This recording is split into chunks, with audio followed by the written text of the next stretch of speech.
Exclamation Point, a show where I cover book-to-screen efforts from time to time. So I watched the new Dracula miniseries last night. It's a joint BBC-Netflix production. It is helmed by Mark Gatiss and Stephen Moffat of Sherlock and Doctor Who fame. Dracula, the novel, needs no introduction. It's a seminal work of Victorian literature, and the highly coveted Bram Stoker Award is the most prestigious honor in the written horror genre. I myself am a fan, but I always thought that Carmilla by Joseph Sheridan Le Fanu deserved much more recognition it has received, and it actually predates Bram Stoker's writing. Dracula is perhaps the most adapted work of fiction. It is second only to Sherlock Holmes and perhaps Robin Hood, with the number of adaptations it has received over the years. Why is that? I think it's an amalgamation of fears of the time, of looming industrial revolution, the world getting smaller, and repression. For such a short novel, it packs a lot. There have been adaptations that followed the source to the letter, stylized takes, exploitation takes, sci-fi takes, comedy takes. So where does this land? Let's break it down. Spoilers from now on. Episode 1. Dracula has plans to move to England, and lawyer Jonathan Harker travels to his castle in Transylvania to do paperwork for him. He feeds on Jonathan to become young, more virile, more English, all the time while Jonathan becomes more weak and feeble. Harker discovers another person is held within the walls, and he discovers that that person is one of the Dracula's wives. She is imprisoned in a box and made to be a part of experiment of sort. Dracula then discovers Harker and carries him to the top of the castle to see the son for the last time before entombment. But Harker, after he dies, he revives, falls over the parapet and escapes the castle. He then finds his way to a convent, and he is then interrogated by Sister Agatha Van Helsing, who is accompanied by his betrothed Mina, disguised as a nun. It becomes apparent that Harker is incurably undead, and he tries to kill himself with a stake to escape his, condition. Dracula then arrives at the convent, but since none of the nuns want to invite him in, he cannot enter. He then decides to convince the still conscious Harker to invite him in exchange for ending his misery. And then Dracula enters the convent and starts to slaughter every single nun except for Sister Agatha Van Helsing. At the end, he sort of menacingly advances towards them. I greatly enjoyed this episode. The actor portraying Dracula is evil and sociopathic, and he is refreshingly so without the tragic, Byronic, misunderstood note. He is charismatic, yes, but he also revels in evil. He's not sympathetic. He is campy, but enjoyably campy. And the actress portraying Sister Van Helsing is brilliant, and it is a genuinely new and fresh take on this character. The visuals are stark, locations are almost movie quality. I'd give it a 7 out of 10. This is a very straightforward take on the castle and the travel of Jonathan Harker. Some common elements being Dracula wanting to reproduce, conducting experiments, vampire lore being true, trying to adapt to modern society. This is all very common, if not for the novel itself, but for the vampire myth at large. But there were a few key twists here, and let's list them. First of all, the framing device of Jonathan being interrogated by the nuns about his stay and experience with the Count is genuinely new. I don't think I've seen it in any of the adaptations so far, and I've seen a lot. Secondly, Jonathan was the one who was lost. Usually, with all of the adaptations and in the novel itself, it's the women who ultimately pay the ultimate price in Dracula. Here, we have a what if. What if Jonathan Harker was the one who got turned? And third, Agatha Van Helsing is a nun with a faith crisis. Yes, but she's also has a very scientific, inquisitive mind. She wants to know why the common traits of vampirism, such as fear of the cross, actually work. Episode 2. Dracula sails to England on a ship named Demeter with other passengers and 50 boxes of his native soil.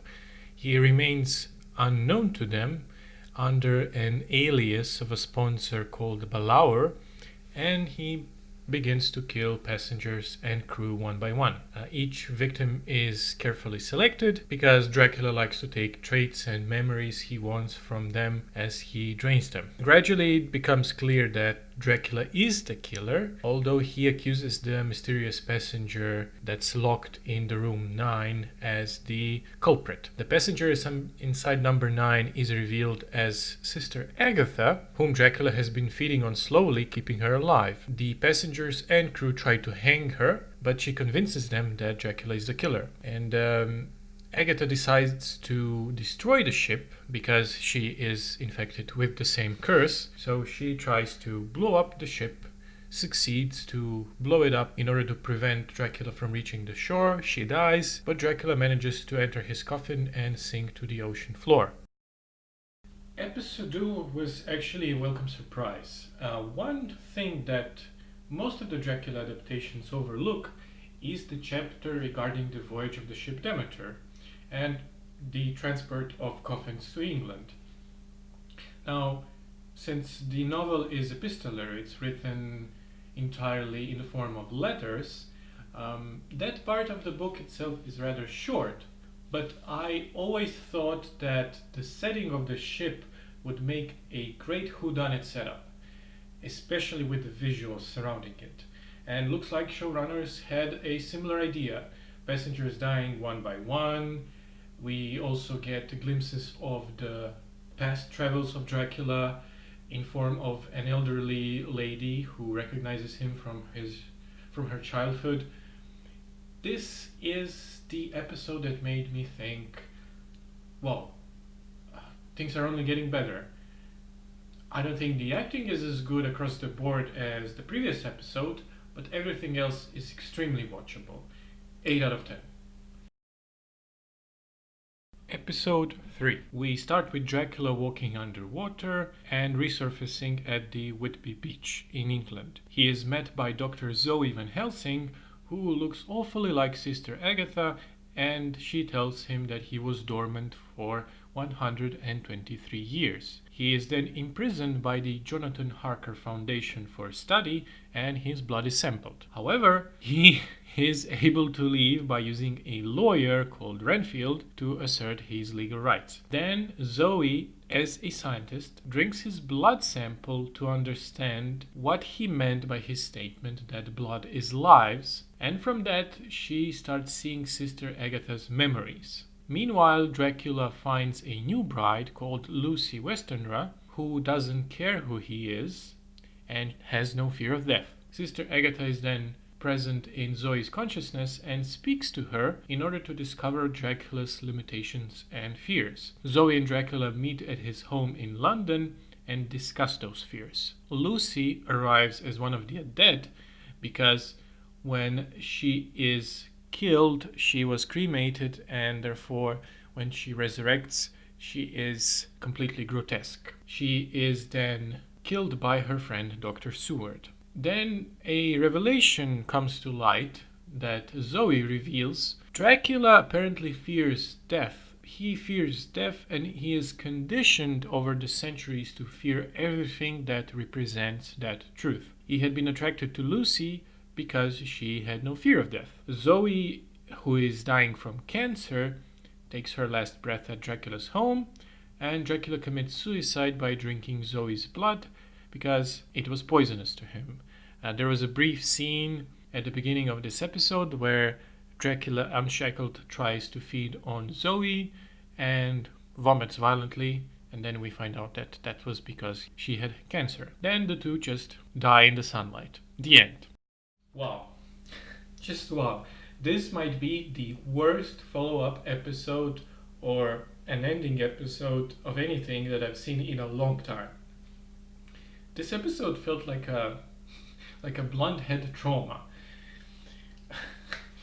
The attempts at humor, for example, Dracula getting out of the confinement under the pretense that vampirism is not a legally recognized term and therefore should not be accountable. Also, the fact that he got on the internet because someone at the Jonathan Harker Foundation used the password Dracula.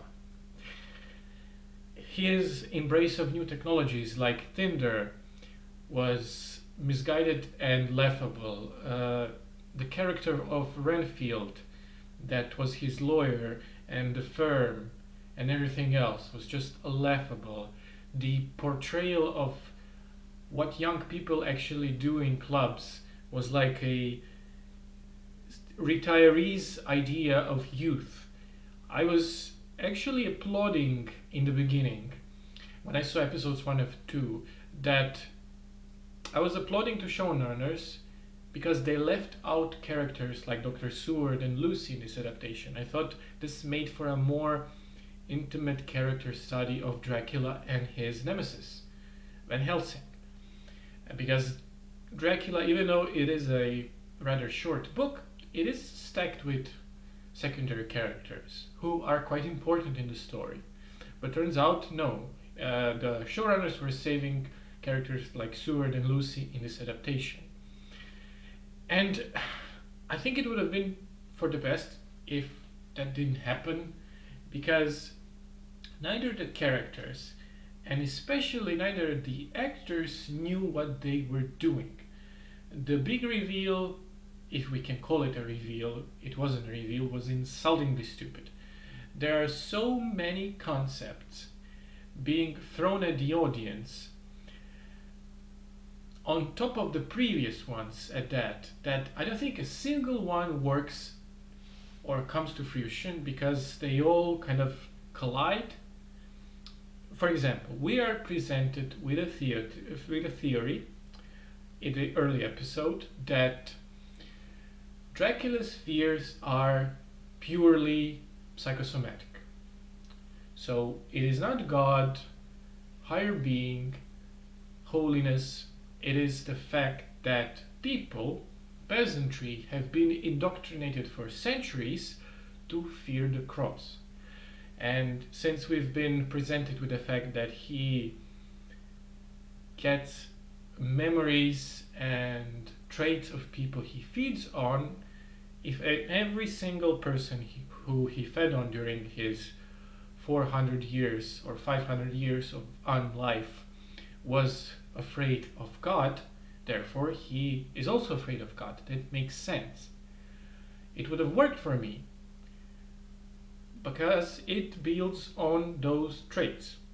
Like, for example, there's a very fun scene when he's talking to an elderly German lady in episode 2, and then he excuses himself for a moment because she starts to speak German, and he's like, "Excuse me, I have to brush up on my German, it's a bit rusty." So he immediately goes and bites the Bavarian sailor in order to learn German, comes back 2 minutes later with perfect German accent talking to this lady. That's good. Stick with that. But then, all of a sudden, last minute, the showrunners try to make him this tragic, Byronic figure who actually fears death and doesn't live but just merely survives. And this is treated as some sort of a gigantic revelation. And it does not work. It doesn't work at all. Killing him with the infected blood of Zoe from the start, which happened early at episode 3, he attempts to feed on her, but it doesn't kill him. That would have been rather anticlimactic, maybe even thematically empty, but at least it would not ruin all of the previous work, all of the previous writing. But this is just so melodramatic. The framing they use in the modern time is awful. especially Lucy and Renfield. They are unwatchable on screen.